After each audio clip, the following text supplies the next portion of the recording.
mga kababayan, ma'am sir, this is Jump, the Filipino channel lang yung lingkod. So today is August 18, 2026 at tayo ngayon ay papunta dito yan sa may Finney Homes, Marolas, sa Valenzuela. At dadalhin ko natin sa may Manila multi-purpose term sa may Tondo po yan, Tondo Manila, Arden Tondo Manila.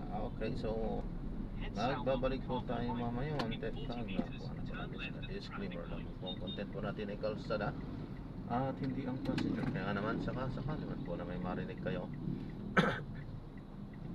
mga pangalan na lugar, pangalan ng tao, pangalan ng organizations, government o private man yan, ay wala pong kinalaman ng channel na ito at wala pong pinapatungkulan. Lahat po lang pinag-uusapan dito ay pawang dito lamang po yan sa loob at wala pong pinapatungkulan sa labas. Magbabalik po tayo mamaya ulit pag napunta po natin sa Mali, tayo ang hindi tinatantanan ng ulan, partner, ng abagat. Oo, pero napano natin ng pag-iingat. Oo, gaya po na binagit po na pag-asa sa atin din, partner, magiging mga ulan ang maghapon. Exactly. True enough, Yan na nga. matindi ulan. Basta sa ulan. Ikaw din? Ay, hindi. Ay, kala ko ikaw eh. Hindi, kasi alam dialysis ako, kaya basta ang aking Okay. Pero lahat tayo ay pinag-iingat pa rin. Wala pasok sa karamihan ng mga eskwelahan. Mga bata, ikaw ninyo baon. Meron din mga opisina, mga tanggapan ng pampublikong na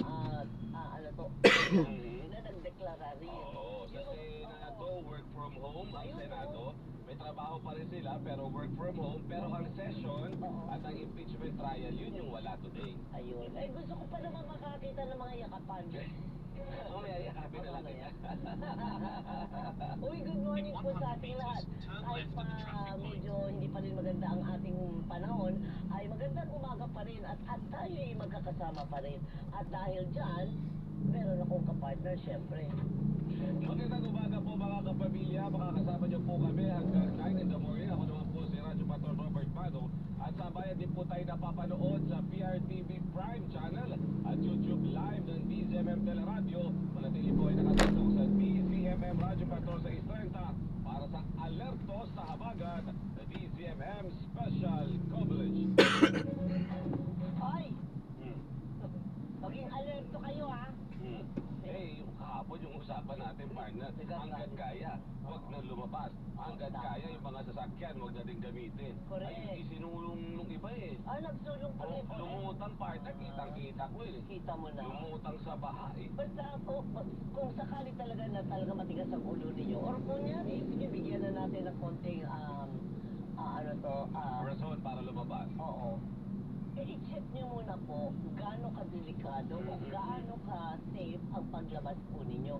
Kasi hindi naman po nagkukulang ng abiso ang ating mga local governments. Maya't-maya ang kanilang paalala. Lalo na nga po ang OCD na kung sa atin, Ang NDRRMC. Oo, Imagine mo pati yung hearing, impeachment trial, lahat kayo. na napapahit tubig lang kasi lahat ng cellphone magtusulog. Ako para sa akin, tama lang yun. Dapat Oo, lang. Dapat lang na ina-alerto tayo. Correct, kita mo nga, ina-alerto na nga tayo, meron pa rin nagpumilit. Sad, napaka-sad kasi tayo naman ay dapat ang una nating isipin ay ang ating kaligtasan. Pagka ganito, huwag tayong mag-alatsamba, ay kaya yan ang kotse ko, ay kaya yan ang motor ko, ayun, pugak. Kaya nga. Oo. Ay, kaya ko yan, bahalang yan. Kesa alak ni boss yung sumalubong sa akin. Pasukin ko na lang, lakarin ko yung baha, makarating ko sa opisina ng basang-basa ako. At least hindi ako tatalakan. Paano naman kung ikaw ay magkasakit? Pag ikaw nagkasakit, tatalakan ka ni misis. Bakit ba? Ang equal siya, hindi ka makakapasok. Wala kang sahod. Nagastos pa kayo sa ospital. Napakahirap po. Ang laking gastos. Ang laking gastos. Oo, kaya wag po, makinig na lang tayo. Huwag naman matigas ang ulo.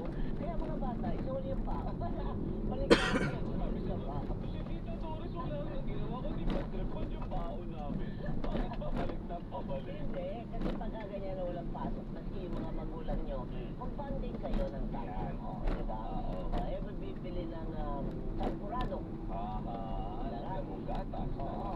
Kahapon meron ako nakita na naglalako ng pilatong. Ay, correct. Yan. Yung konting asin. Oo, sarap. Ay, Hindi po ako. No, hindi po. Sinasabi lang po. I-imagine ko lang. Ayan. Oo. Good morning po sa lahat ng mga nasa ospital kasi sila partner ang ating mga frontliners. Kung mga yung ibang tanggapan ay nagsuspinde ang mga nagdadala ng basiko. Yan naalala ka.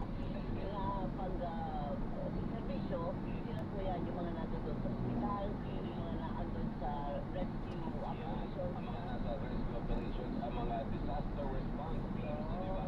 Yung different LGUs, magandang umaga po sa inyo. Siyempre, makinig po tayo sa kanila dahil sila po yung may monitoring sa mga level ng tubig sa inyo dyan, sa ilog, di ba? At para po masundan din natin kung ano yung abiso na ibibigay sa atin. Huwag na po tayo matigas ang ulo, huwag na po tayong tumagdag sa problema kasi as it is, na pa kahit kasi bumabagyo ay naghahabagan. Yung kulang na nga po sila sa tamang equipment, kulang na nga po sila sa tamang tao. Huwag na po tayo makisali, huwag na po tayo tumagdag sa kanilang apot problema. Kaya naman, ito na.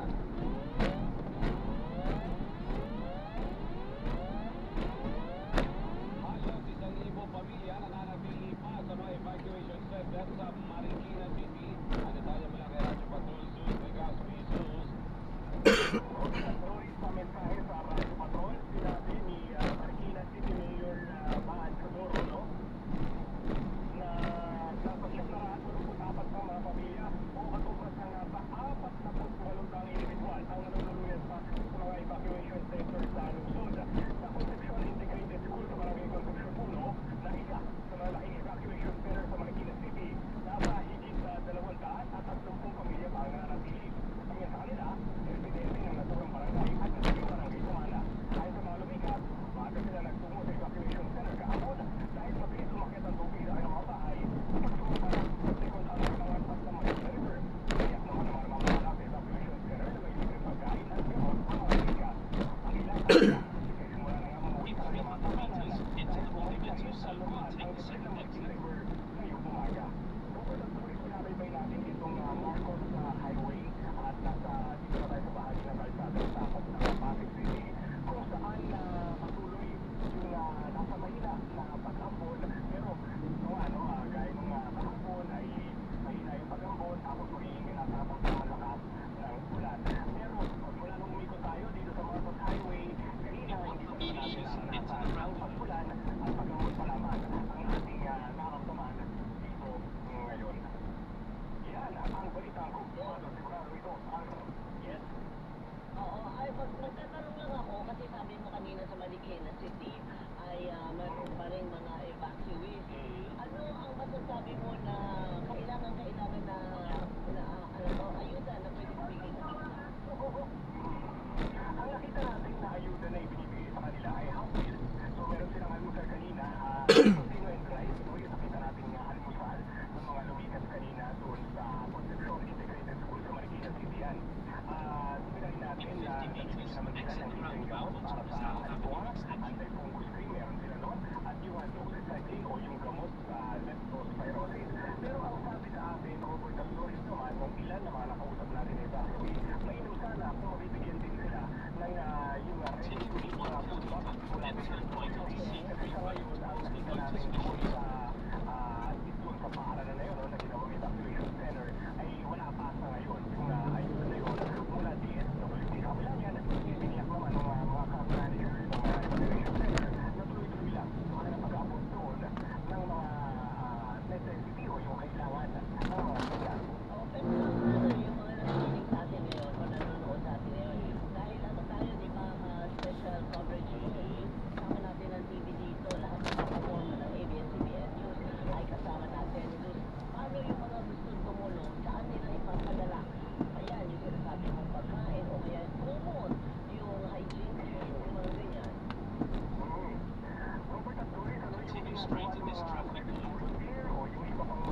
straight in the first traffic light. Then at the second traffic light, turn right.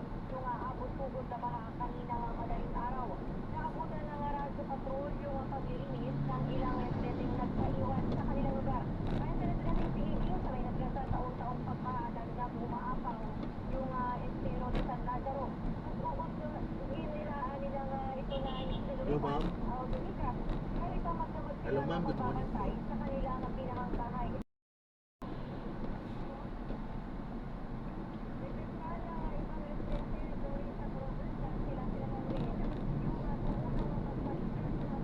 Hello, ma'am. Ma'am, good morning po.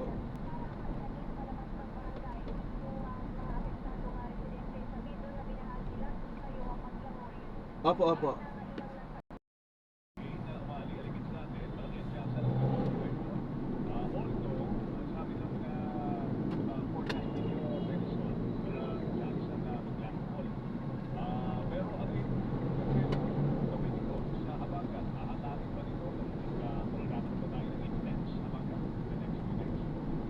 Ang nakikita naman natin sa LPA, kahit po siya ay manatili as LPA or as a tropical depression, ngayon at bukas, po ay mananatili pa rin dito sa may northern Philippine Sea. At isa na po yung tumahatak sa kabagat. Yung nagkat ng factors po, consider natin yan para sa mga malalakas na mga factors. At this time, Continue straight at this traffic light. hindi nakabagat dahil hindi masyadong Pilipinas yung local na yun. Okay, Expect na magiging mabilang kayo po. Actually po, within 24 to 48 hours. So baka po ngayon at the earliest and then tomorrow. Sakali magkipag-supply na lalabas naman ng car.